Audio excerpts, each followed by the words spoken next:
इतिहास। वर्तमान बिहार विभिन्न ऐतिहासिक क्षेत्रों से मिलकर बना है। बिहार के क्षेत्र जैसे मगध, मिथिला और अंग धार्मिक ग्रंथों और प्राचीन भारत के महाकाव्यों में वर्णित है। अगर इतिहास की बात की जाए तो हम इसे 3 भागों में बांट सकते हैं। प्रथम प्राचीन काल, द्वितीय मध्यकाल, तृतीय आधुनिक काल। प्राचीन काल सारण जिला में गंगा नदी के उत्तरी किनारे पर चिरांद नवपाषाण युग लगभग 4500 से 2345 ईसा पूर्व और ताम्र युग 2345 से 1726 ईसा पूर्व से एक पुरातात्विक रिकॉर्ड है। मिथिला को पहली बार इंडो आर्यन लोगों ने विदेह साम्राज्य की स्थापना के बाद प्रतिष्ठा प्राप्त की। देर वैदिक काल 1600 से 1100 ईसा पूर्व के दौरान विदेह दक्षिण एशिया के प्रमुख राजनीतिक और सांस्कृतिक केंद्रों में से एक बन गया। कुरु और पंचाल के साथ विदेह साम्राज्य के राजा यहाँ जनक कहलाते थे। बाद में विदेह राज्य के वाजिश शहर में अपनी राजधानी थी, वहाँ वजिज समझौते में शामिल हो गया। मिथिला में भी है। वाजिश के पास एक रिपब्लिकन शासन था जहां राजाओं की संख्या से चुने गए थे।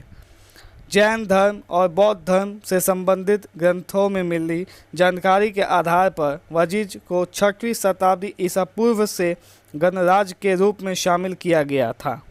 गौतम बुद्ध के जन्म से पहले 563 ईसा पूर्व में यह दुनिया का पहला गणतंत्र था। जैन धर्म के अंतिम तीर्थंकर भगवान महावीर जी का जन्म भी वैशाली में हुआ था। आधुनिक पश्चिमी बिहार के क्षेत्र में मगध हजार वर्षों के लिए भारत में शक्ति, शिक्षा और संस्कृति का केंद्र बने। ऋग्वेदिक काल में यह बृहदत्त वंश का शासन था। सन 684 ईसा पूर्व में स्थापित हर्यक वंश राजगीर के शहर से मगध पर शासन किया करते थे।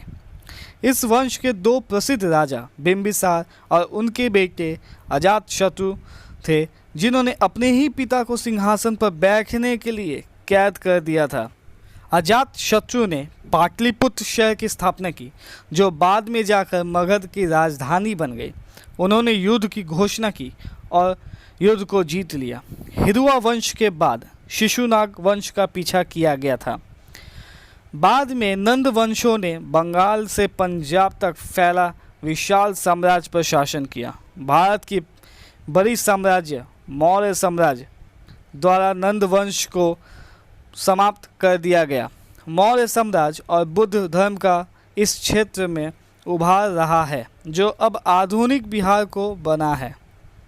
325 ईसा पूर्व में मगध से उत्पन्न मौर्य साम्राज्य चंद्रगुप्त मौर्य ने स्थापित किया, जो मगध में पैदा हुए थे। इनकी राजधानी भी पाटलिपुत्र थी।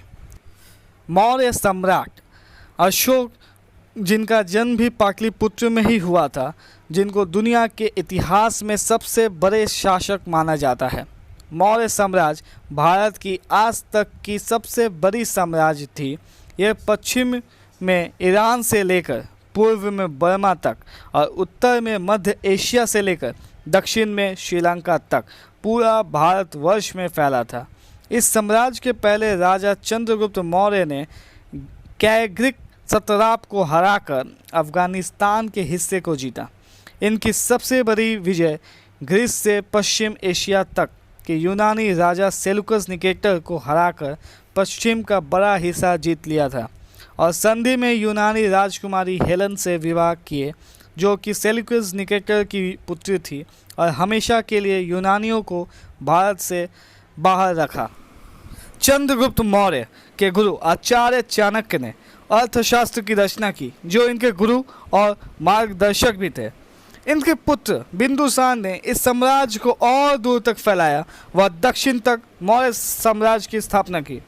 अशोक सम्राट, जो इस साम्राज्य के सबसे बड़े राजा थे, इनकी मृत्यु के पश्चात मौर्य साम्राज्य को इनके पुत्रों ने 2 हिस्सों में बांटकर पूर्व और पश्चिम मौर्य राज की तरह राज किया।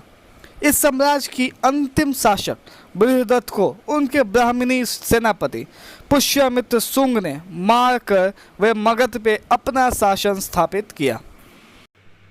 सन 240 ईस्वी में मगध में उत्पन्न गुप्त साम्राज्य को विज्ञान, गणित, खगोल विज्ञान, वाणिज्य, धर्म और भारतीय दर्शन में भारत का स्वर्ण युग कहा गया। इस वंश के समुद्रगुप्त ने इस साम्राज्य को पूरे दक्षिण एशिया में स्थापित किए। इनके पुत्र चंद्रगुप्त विक्रमादित्य ने भारत के सारे विदेशी घुसपैठियों को हराकर देश से बाहर किए, इसलिए इन्हें सकारी की उपाधि दी गई थी।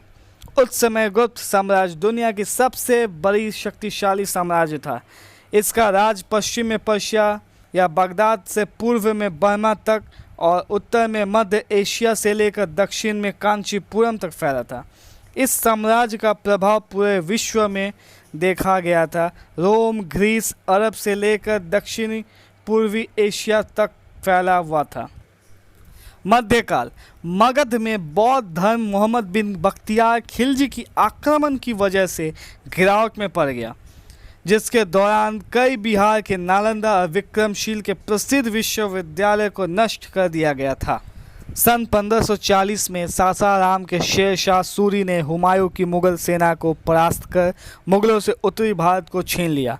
शेर शाह ने अपनी राजधानी दिल्ली की घोषणा की और 11वीं शताब्दी से लेकर 20वीं शताब्दी तक मिथिला पर विभिन्न राजवंशों ने शासन किया। इनमें से कर्नाट, अनवर, रघुवंशी और अतः राजा दरभंगा ने भी किया। आधुनिक काल सन 1857 के प्रथम सिपाही विद्रोह में बिहार के बाबू वीर कुंवर सिंह जी ने महत्वपूर्ण भूमिका निभाई। सन 1905 के पहले Bihar British East India Company Bengal Presidency के एक भाग था। 1905 के दौरान बंगाल प्रेसिडेंसी को दो नए प्रांतों में बांटा गया, जो कि पूर्वी बंगाल और पश्चिमी बंगाल था। तब तक बिहार पश्चिमी बंगाल के अंदर आया करता था। सन 1911 में पूर्वी बंगाल और पश्चिमी बंगाल फिर एक हो गए, किंतु वहाँ के बिहार और उड़ीसा के जनता ने एक मांग रखी कि हमें धर्म के आधार पर नहीं, हमें भाषा के आधार पर हमें एक नया प्रांत चाहिए। फिर सन 1912 में बिहार और उड़ीसा प्रांत को अलग कर दिया गया बंगाल प्रेसिडेंसी से। सन 1936 में बिहार और उड़ीसा प्रांत को दो नए प्रांतों में बांटा गया। एक बना बिहार प्रांत और दूसरा बना उड़ीसा प्रांत। सन 1936 में बिहार एक अलग प्रांत बना जो कि झारखंड को मिलाकर था। सन 1991 में बिहार में 18 डिविजन्स और 55 जिले थे। उस समय झारखंड भी बिहार के अंतर्गत ही था, परंतु सन 2000 में बिहार को फिर से दो नए राज्यों में बांटा गया। एक अभी बिहार है और दूसरा झारखंड बना। अब केवल बिहार में सन 2001 के हिसाब से अब 38 जिले बिहार में हैं। आशा है कि हमने आपको जो कुछ भी बिहार के इतिहास के बारे में जानकारी दी आपको अच्छा लगा हो, और हमने आपके लिए बिहार का प्रथम भाग का लिंक डिस्क्रिप्शन बॉक्स में दे दिए हैं, और आप वहां लिंक पे जाके क्लिक करें और बिहार का प्रथम भाग अवश्य वहां से देख लें। और आप अपने आशीर्वाद से हमारे चैनल को लाइक, शेयर और सब्सक्राइब अवश्य करें और हमारे साथ जुड़े रहें। और हम आपके लिए बिहार का तीसरा भाग बहुत जल्द ही लाने वाले हैं, जो कि बिहार की अन्य विशेषताओं के ऊपर आधारित होगा। तो आपका धन्यवाद।